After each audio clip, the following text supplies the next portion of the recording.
All right. Hi, Jake. How's it going? Good, thank you. Awesome. I'm glad to hear that. So, thank you so much for coming in today. So, is it okay if I record this for educational purposes? Yeah. Awesome.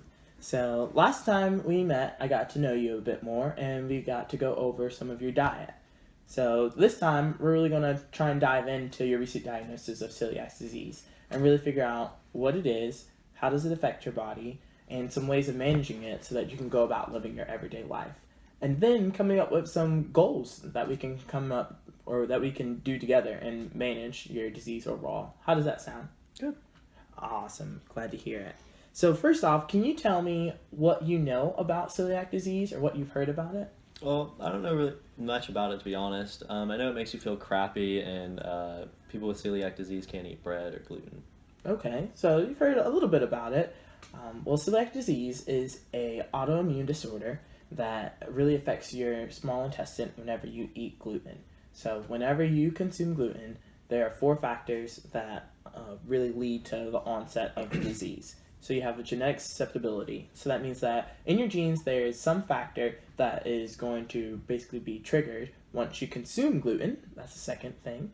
So, like I said, once you eat gluten, then you will either have a response from the environment, which is the third thing. So you will have a response from the environment, and that can be due to inflammation or illness or anything like that. And then the fourth factor for onset of it is really having that autoimmune response. And an autoimmune response is whenever your body is attacking its own cells. So in the case for celiac disease, your body is going to attack your small intestine lining.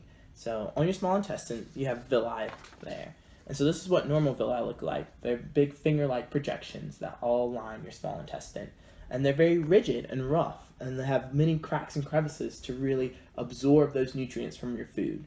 And after your lining becomes damaged from celiac disease and your body attacking it, it forms this. And it's just a big mass. They're very smooth, and it's really hard for nutrients to become absorbed through this kind of damage. So that's when you have a lot of your signs and symptoms that you are experiencing, such as your bloating and your cramps and your abdominal pain and all of those kinds of things. So, are you following along so far? Yeah. So what I understand is that I have a genetic disease, and when I eat gluten, I have an environmental response or factor, and my autoimmune system, in my Okay. my autoimmune system response. So I have celiac disease, which can cause me to feel bad and have diarrhea and stuff like that. But I didn't even know I had gluten. Yeah, so gluten is in a lot of different products. So first off, gluten is a protein. So it's found in three main products: wheat, rye, and barley. So those are the three things that you're going to look for in products to really start avoiding.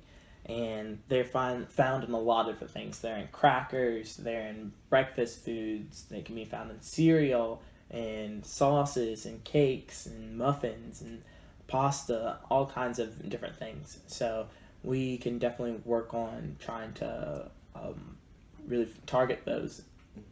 So, So do I have to cut those out of my diet, or is there like medication that I can take so I can still eat those items? okay, well, there unfortunately isn't any medication that you can take, and there's not a treatment really for celiac disease. So the only real treatment that we can do is really try and focus on the diet portion of it. So that can be something that we work together and really trying to focus on eliminating those sources.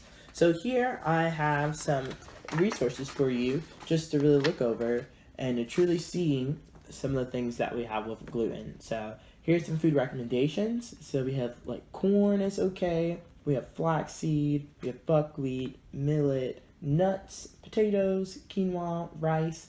All are really good sources of grains that you can also consume. Have you heard of any of these before? Yeah, I've heard of rice. Awesome. That's great. It's a really good source. And then also we have some foods that may not be recommended. So like we talked about, you have wheat, barley, rye, malt, and oats. And oats are sometimes really tricky. So unless it specifically says on the label gluten-free, I'd probably try and stay away from them because often they're processed with a lot of the same equipment and materials that have already processed gluten-containing materials. And so all types of these things, so all types of wheat, such as wheat oil, wheat germ, wheat bran, all those you'd want to kind of cut out. Okay. And then also on this, what you can take home is just a sample day for you. So it has a breakfast, a lunch, an afternoon snack, an evening meal, and an evening snack. So those are just some good examples for you that you can have. All right. So, last time that we met, we talked about some of your diet, and we talked about your alcohol consumption. So, would you say that it's about the same? You said it was about 24 drinks per week. That's about it. All right. So, with that, how many would you say are coming from beer? I'd say about 18. Okay. So, with that 18, just want to let you know that beer does contain gluten. So, that doesn't mean that you have to stop drinking beer, but it definitely means that you should try and look for beers that are gluten-free. And actually, on the back of this resource, I've included a list of those for you. Okay.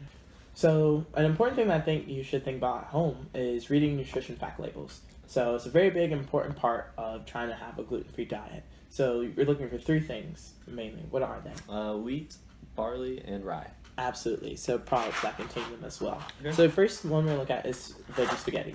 Okay, well, right off the bat in the ingredients it says wheat and wheat flour. Absolutely. So this actually has semolina and durum wheat flour in it. So those are products that don't necessarily say wheat in them except for the durum wheat. But the semolina is a product that is derived from wheat. And so here's a list of some unsafe foods that contain gluten in them that may not just have the simple name of wheat, rye, or barley. So next up we have some tortilla chips. Right off the bat, it says gluten-free down at the bottom. Awesome. So gluten-free is a really big label that the FDA actually monitors. So if you see a food item that has gluten-free on it, you can more than likely trust that it'll be gluten-free. All right. And lastly, we have some microwave popcorn. Okay, well, in the ingredients, it says popcorn and nothing about wheat. There we go. So popcorn's a really great snack, super simple, and it's gluten-free. Awesome. So how confident would you say you are about reading nutrition fact labels? Pretty confident. Awesome. Glad to hear it. So another recommendation that I would suggest would potentially be start taking a multivitamin. So as we talked about, when your small intestine is damaged, you can't absorb as many nutrients. So with taking this multivitamin, it will ensure that you get a lot of the nutrients that you may potentially be missing out on. Awesome.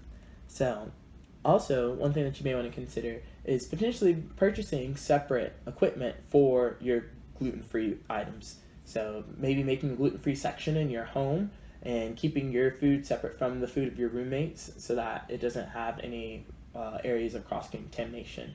And cross-contamination is just meaning something that has touched gluten then touching your food that does not contain gluten. It may still irritate your stomach and your small intestine. It may produce a response. Okay.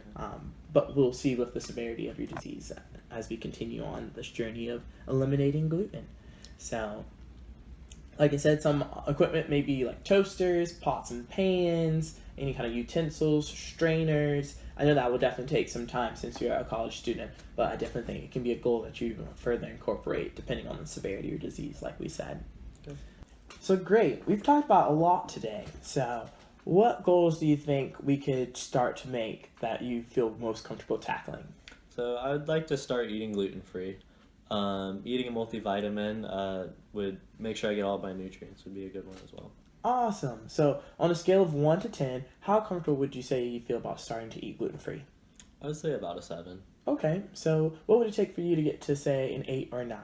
I think just reading my confidence in reading nutrition labels and also reminding myself to think about gluten-free options at restaurants and stuff. Awesome. I think those are definitely achievable goals that you can definitely handle. So on a scale of 1 to 10, how likely do you think you are to begin a 1-a-day gluten-free multivitamin? I would say a 10 because it sounds pretty important so my small intestines don't get damaged. Great. Well, I'm glad that you find that to be such a big priority. Some great options for you are Nature Made and Centrum are really good sources that you can get that multivitamin at. Okay. So, do you have any more questions for me? No, I don't. Awesome. Well, thank you so much. I look forward to following up with you. Do you think 2 weeks would be a sufficient amount of time for you to start working on those goals that we talked about? Yeah, say 2 weeks. Great. Then I will see you again in 2 weeks. Okay, sounds good. All right.